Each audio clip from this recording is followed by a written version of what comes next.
Tollywood hero Raj Tarun Lavanya వివాదం గురించి అందరికీ తెలిసిందే. కొన్ని రోజుల క్రితం ఈ ఇద్దరికి సంబంధించిన వ్యవహారం మీడియాలో హాట్ టాపిక్గా మారింది. అయితే తాజాగా ఈ కేసుకు సంబంధించి మరో కీలక పరిణామం చోటు చేసుకుంది. ఈ కేసులో పోలీసులు ఉప్పరపల్లి కోర్టులో ఛార్జ్ షీట్ దాఖలు చేశారు. ఆ ఛార్జ్ షీట్లో రాజ్ తరుణ్ను నిందితుడిగా చేర్చారు. దాంతో అతడికి ఈ కేసులో బిగ్ షాక్ తగిలినట్లయింది.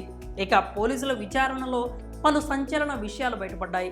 విచారణలో భాగంగా లావణ్య ఇంట్లో సాక్ష్యాలను పోలీసులు సేకరించారు. ఇందుకు సంబంధించి పూర్తి వివరాల్లోకి వెళ్తే పోలీసులు ఛార్జ్షీట్ లోపల పలు అంశాలను పేర్కొన్నారు. రాజ్ తరుణ్ లావణ్యతో 10 ఏళ్లుగా సహజీవనంలో ఉన్నట్లు విచారణలో తేలింది.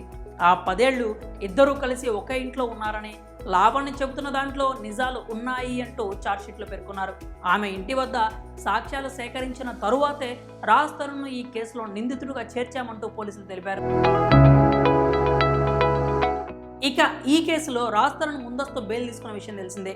ఈ క్రమంలోనే తాజాగా లావణ్య వ్యవహారంలో రాజ్ తరుణ్ను నిందితుడిగా చేర్చడంతో అతడికి బిగ్ షాక్ తగిలింది. ఈ విషయంలో అతడు ఏ విధంగా ముందుకెళ్తాడో వేచి చూడాలి. ఇక రాజ్ తరుణ్ లావణ్య వివాదం విషయానికి వస్తే హీరో రాజ్ తరుణ్ తనను మోసం చేశాడని, తనకు అబార్షన్ కూడా చేయించాడు అంటూ లావణ్య ఆరోపిస్తోంది. అందుకు సంబంధించి పోలీసులకు ఫిర్యాదు కూడా చేసింది. ఇక అప్పటి నుంచి మొదలైన ఈ కేసు రోజుకో మలుపు తిరుగుతోంది. తరచూ ఈ కేసుకు సంబంధించి పలు సంచలన విషయాలు వెలుగులోకి వస్తున్నాయి.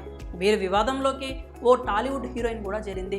ఆమెపై కూడా లావణ్య పలు ఆరోపణలు చేసింది.